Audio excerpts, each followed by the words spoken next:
안녕하세요. 앤손입니다. 오늘은 충남 천안의 다가구, 다가동의 다가구를 같이 공부해 보겠습니다. 자, 화면을 보니까 숙박시설로 나오네요. 숙박시설이라면 뭐 일반적으로 이제 모텔을 얘기하는데 여기는 그게 아니고요. 고시원입니다. 네, 고시원. 네. 고시원, 고시텔, 뭐 원룸텔 여러 가지 이 얘기를 하는데 고시원이라 그러면 원룸이나 투룸하고 다른 게 여기서 취사가 안 되죠. 취사는 공동 취사를 이용하고요. 잠만 자는 샤워 시설 정도가 있는 이런 쪽이라고 보셔야 됩니다. 여기도 뭐 좀 고급스러운 데가 있고 또 저렴한 데가 있다 그러는데 보통은 그 임대료를 지불하기 어려운 학생들, 직장인들이 주로 이제 머무는 일시적으로 머무는 그런 시설이라고 보면 되겠습니다. 보통은 월 한 20만 원 정도의 임대료를 부담하고 머무는 곳이죠. 자, 그래서 여기는 숙박시설이니까 방이 무지 많습니다.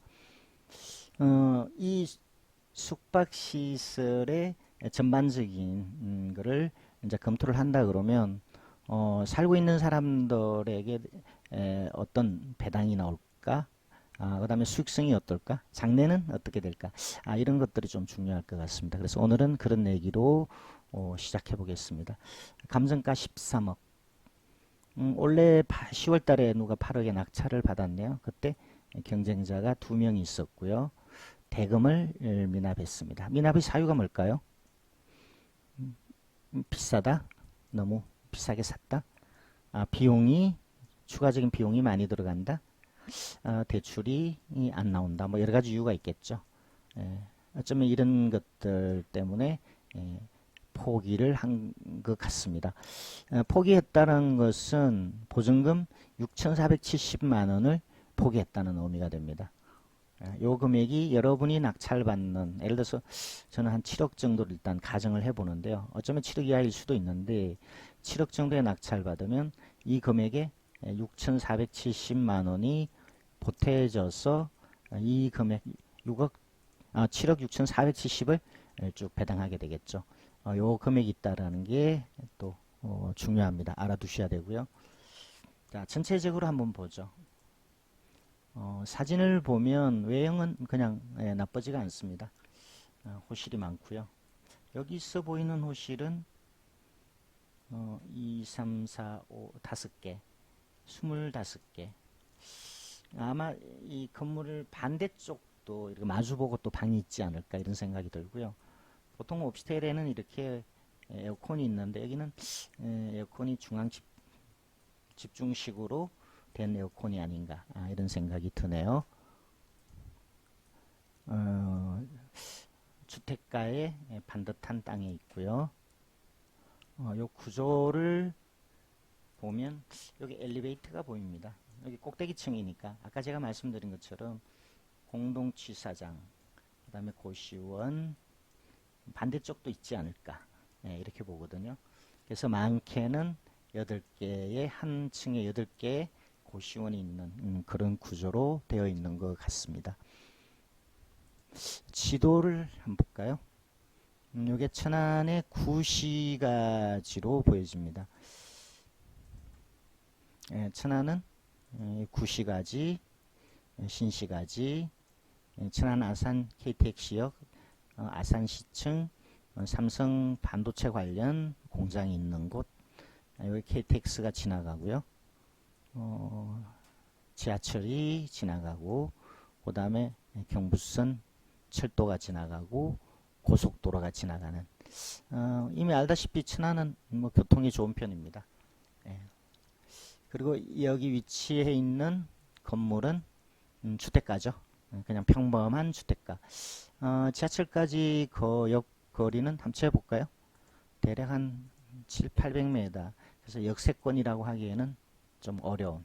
그러다니기에는 뭐 그렇게 가까운 것 같지는 않은 그런 정도이고요. 주변은 주택가입니다. 좀 확대해서 로드뷰를 보겠습니다. 저층 주택가죠. 그렇게 개발이 많이 된 것 같지는 않은 이 건물이고요. 주변에 원룸들이 좀 여러 개 보이네요. 예. 들어가는 골목은 좀 좁은 편이죠. 자, 이 건물 1층 주차장 그리고 2, 3, 4, 5, 6층 건물입니다. 예. 지은 기록상이 한 10년 됐네요. 예, 그냥 뭐 보통의 건물로 보여집니다. 다시 자료를 보겠습니다. 자, 여기 나와 있는 여러 서류들이 다 중요한데요. 다 보셔야 되는데 특히 이 집합건물이 아니죠. 주택이나 다가구는 건축물 대장을 꼭 보셔야 돼요. 왜냐하면 위반인 경우가 많기 때문입니다. 위반 건축물은 예를 들어서 뭐 방을 더 늘렸다든가 1층 주차장을 주거용으로 바꿨다든가 이제 이런 것들인데 위반이 있으면 여기에 노란색으로 위반 건축물이라고 기록이 되어 있는데 그 내용이 없으니까 위반이 없거나 있어도 적발이 되지 않은 그런 거라고 보여집니다. 이렇게 층마다 고시원으로 되어 있고요. 다음 페이지를 보면 2009년에 지었다. 그 다음에 이전에 위반이 있었지만 시정을 했다. 뭐 이런 것들이 나와 있습니다. 참고하시고요. 자, 일반 주거 지역이고 두 사람이 반반씩 토지를 갖고 있는 뭐 이건 중요하지 않습니다. 1층은 주차장 그리고 총 48에 32, 37개 호실이 있다라는 거죠. 예. 자, 이거는 수익성하고 관련이 되니까 중요하고요. 아마 도시가스가 들어오지 도시가스 들어온다는 건 여기서는 큰 의미가 없습니다. 아까 말씀드린 건 취사가 안 되니까. 예. 난방은 뭐 온수보일러로 하고 있나 봅니다. 자, 현장에 가면 도시가스가 들어오는지를 확인은 해보셔야 될 것 같고요. 이 내용은 한번 읽어보시고요. 특별한 내용은 없습니다. 이제 이 다가구나 이런 고시원의 중요한 문제는 임차인들이 배당을 받냐 문제. 배당을 받나 문제가 좀 중요하고요. 이게 배당을 받냐 못 받냐가 명도의 문제이거든요. 그 다음에 임차인들이 얼마에 들어와서 사냐 수익성의 문제죠. 그래서 여기 겉으로 드러난 이런 금액으로 임대가 나가냐 아니면 더 올릴 수 있을까 더 내려야 하나 그래서 수익이 얼마 나오나 이런 것들이 중요합니다. 이 부분에 대해서 오늘 좀 자세히 말씀드리기로 하고요. 아래쪽에 등기부 주택은 등기부가 두 개로 됩니다. 토지 등기부 건물 등기부 특별한 내용은 없네요. 2009년에 건물을 짓고 대출을 받았고 다른 복잡한 내용은 없습니다. 다 지워지는 걸로 되어 있고요. 자, 그렇다면 아까 말한 임차인에 대한 내용을 한번 보죠. 자, 그 전에 몇 가지 조금 제가 더 체크한 게 있는데요. 전체적으로 한 말씀을 드려볼게요. 고시원이고 6층 건물 전부 37개의 방 2009년에 지었고 위반의 내용이 없고 임차인은 대항력 있는 임차인이 없으니까 인수할 내용이 없고 등기부도 인수할 내용이 없고 구시가지 주택가에 위치해 있고 주차장이 있고 누군가가 낙찰을 받고 대금 미납해서 보증금이 재경매인데 보증금은 10%. 보통 재경매면 보증금이 30%인 데가 있고요. 수원같이. 서울은 20%죠. 일반적으로 20%입니다. 근데 지방에는 또 10%인 데도 많이 있습니다. 여기는 10%네요. 재경매의 보증금이 얼마인지는 법원에 따라 다르니까 꼭 입찰할 때 확인을 하셔야 됩니다. 자, 그리고 그 정도. 엘리베이터가 있네요. 엘리베이터가 있다라는 것은 이 건물 구조도에서 그런 내용이 나왔었습니다. 엘리베이터가 있다면 여러 가지로 편리하겠죠.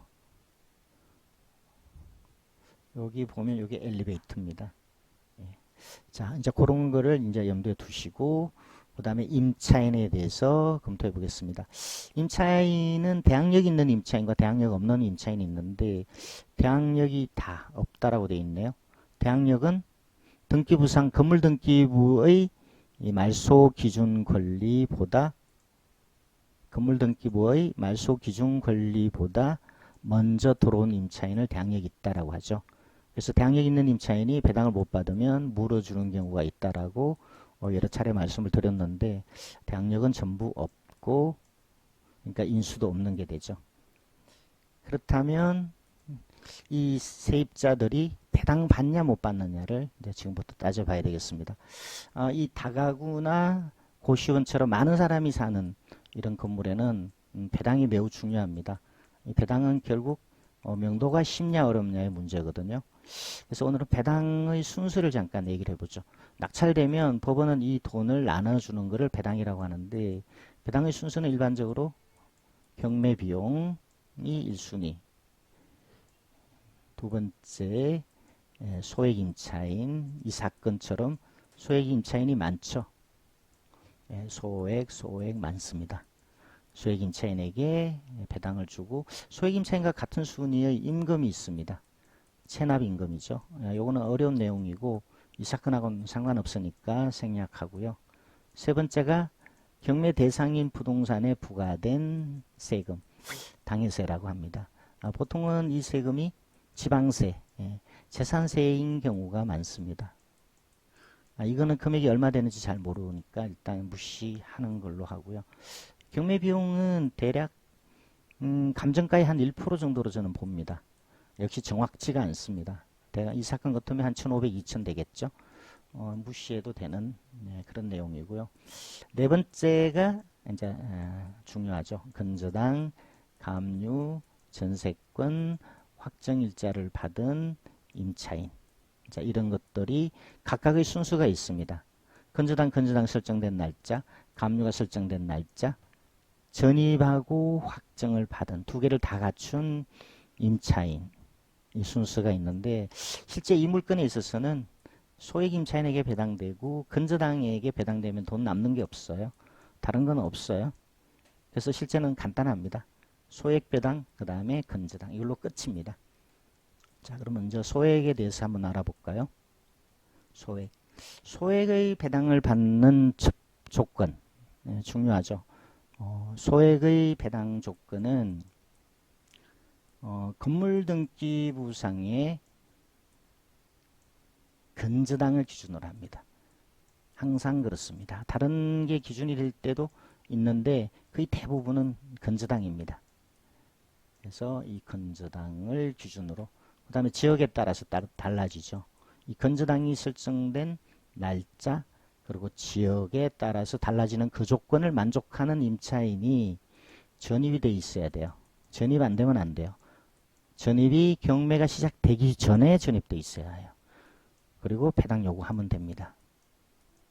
확정일자는 소액과 아무런 관련이 없습니다. 이 조건을 갖춘 소액 임차인에게 이 근저당보다 늦게 들어와도 먼저 배당을 준다. 그래서 최우선 배당이죠. 최우선 면제. 거기에 해당되는 조건을 찾아보겠습니다. 2009년 12월. 이거를 찾아볼 때 구독시는 요걸 누르세요. 임대차 보호법에 적용표가 나옵니다. 안 움직이네요. 예. 자, 보시면 2009년이니까 여기죠. 건물 등기부상 첫 번째 근저당이 설정된 날짜. 그리고 이 지역은 천안. 여기가 천안입니다. 여기는 수원, 서울, 인천, 대구, 부산, 뭐 이렇게 되겠죠. 그 외.